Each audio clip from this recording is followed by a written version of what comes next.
경기 순환 오판이라. 이대로 오면 난리 납니다.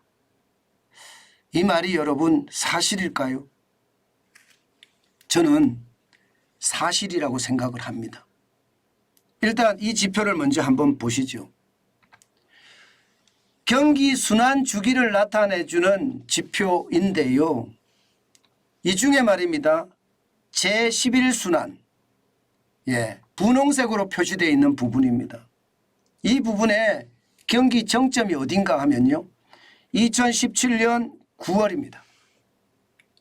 그러니까 문재인 정부가 2017년 5월에 태동이 됐고요. 그리고 2017년 9월에 경기가 정점에 도달을 했습니다.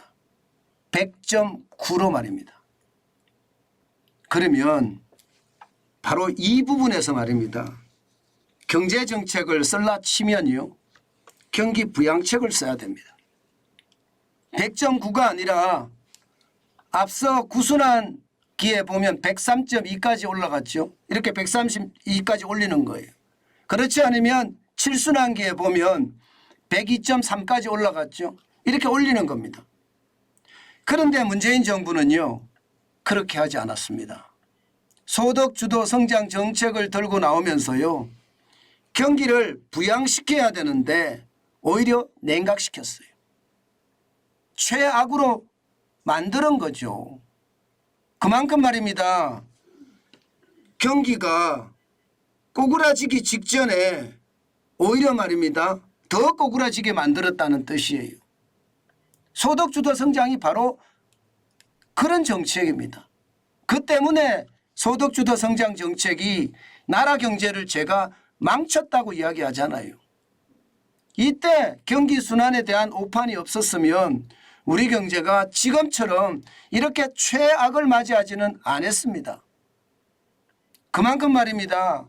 경기 순환 시기에 경제 정책을 잘못 펼쳐서 우리 경제가 고난을 겪고 있다 이렇게 이야기할 수가 있습니다. 사실 소득주도 성장 정책의 핵심이 최저임금이잖아요. 가계소득을 늘려주면 소비가 많이 일어나서 경기가 선순환으로 돌아가겠다 하는 거 말입니다. 그래서 말입니다. 2017년에 7.3%도 사실은 높거든요. 그런데 2018년에 보세요. 16.4%. 그리고 2019년 10.9%. 5년 동안 41.6%를 올립니다. 세상에나. 여러분도 알다시피 5년 동안 최저임금을 41.6%를 올리면 버텨낼 수 있는 기업이 어디 있을까요? 소상공인이 버텨낼까요? 자영업자가 버텨낼까요? 중소기업이 버텨낼까요? 중견기업이 버텨낼까요? 대기업은 버텨낼 수 있을 힘이 있을지 모르지만 중견기업 이하는 굉장히 고난을 겪을 수밖에 없는 거예요. 그만큼 말입니다. 기업의 비용이 엄청나게 늘어나는 거예요. 문제는 말입니다. 소득주도 성장 정책이 최저임금만 있는 것은 아니잖아요. 주 52시간제도 사실 소득주도 성장 정책의 일환이라고 봐야 됩니다. 이것도 말입니다. 기업에게는 어마어마한 타격을 줬어요. 주 68시간 일하는 걸 어느 날 갑자기 16시간을 싹둑 잘라내서 주 52시간제가 됐거든요. 그러면 생산성이라도 높였어야 되는데 생산성은 높지 않고요. 주 52시간제 근로하는 시간만 확 줄은 거예요. 게다가 말입니다. 52시간 이상을 하잖아요. 그러면 쇠고랑도 찹니다. 보시는 것처럼 2년 이하의 징역 또는 2천만 원 이하의 벌금까지 내요.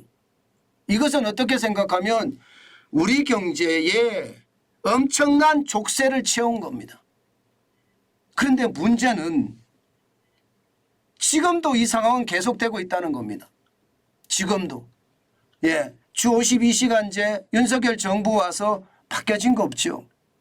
최저임금 계속해서 늘어나고 있습니다. 계속해서.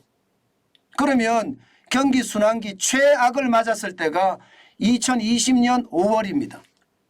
97.3까지 떨어졌으니까요. 지금은 올라가는 시기거든요. 이제 제12순환에 도착을 했으니까요. 이때 우리는 뭐를 해야 될까요? 경기 부양을 해야 됩니다. 경기 부양을 해야지 99.3이라는 이 수치가 100, 101, 102, 103까지 올라갈 수가 있죠. 그러려고 하면요. 최저임금에 대한 손질이 반드시 필요합니다. 그렇지 않고 지금 이대로 간다면 글쎄요. 기업의 비용이 계속 늘어나는데 이게 성장할 수 있을까요? 자영업자만 하더라도요. 너무 많이 늘어나는 인건비에 꼼짝달싹 못하고 있거든요. 게다가 주 52시간제는요. 중소기업에 가보면 아우성입니다. 지금. 인건비 올라서 아우성인 거에다가 일도 못하게 하니까 더 아우성인 거예요. 이거 빨리 바꿔줘야 되거든요. 그렇지 않으면요. 지금 최악의 어떤 상황을 맞을 수밖에 없습니다. 여러분도 아시잖아요. 지난 5년 동안 연평균 성장률이 1.96%밖에 안 됩니다. 2%가 안 돼요. 2%가. 이대로면 난리 난다는 게 이겁니다. 기업에 비용을 줄여줘야지 기업이 힘을 가지고 밀어붙일 수가 있거든요. 그런데 기업에 비용을 줄여주지 않으면요. 기업은 남는 이익이 줄어들고요. 그러면 그만큼 투자를 꺼리게 돼 있습니다.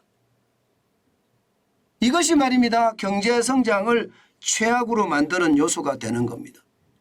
저는 윤석열 정부가 이걸 모를 리가 없다고 생각하거든요.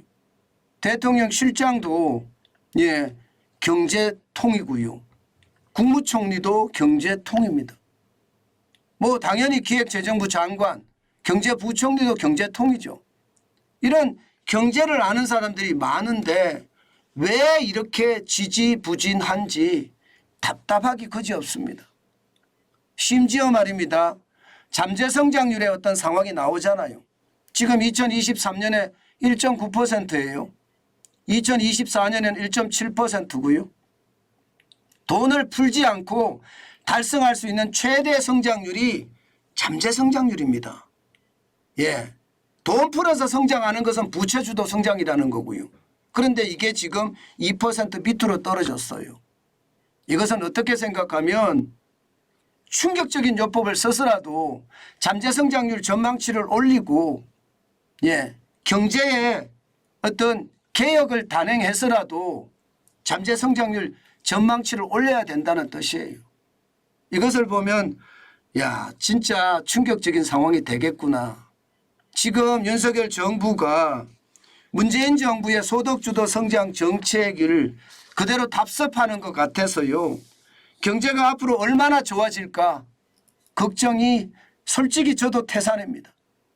잘할 거라고 믿어요.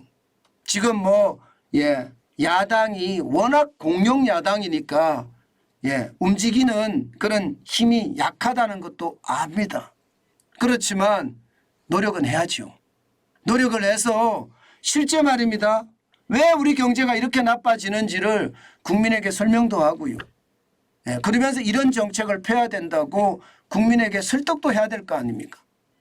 그런데 그런 노력들이 참 작다. 너무 보이지 않는다. 이런 생각에 가슴이 많이 아픕니다. 아마 말입니다. 내년 총선에서 이게 가반을 확보하지 못한다면요. 어떤 힘 있는 일을 한 번도 해보지 못하고 잘못하면 레임덕을 맞는 그런 결과를 가져올 수도 있거든요. 그만큼 말입니다. 지금 윤석열 정부는요. 외교 안보는 몰라도 경제에 있어서는 점수가 빵점은 아니지만 50점도 안 됩니다. 그 정도로 나쁘다 이렇게 말씀드릴 수 있을 것 같습니다.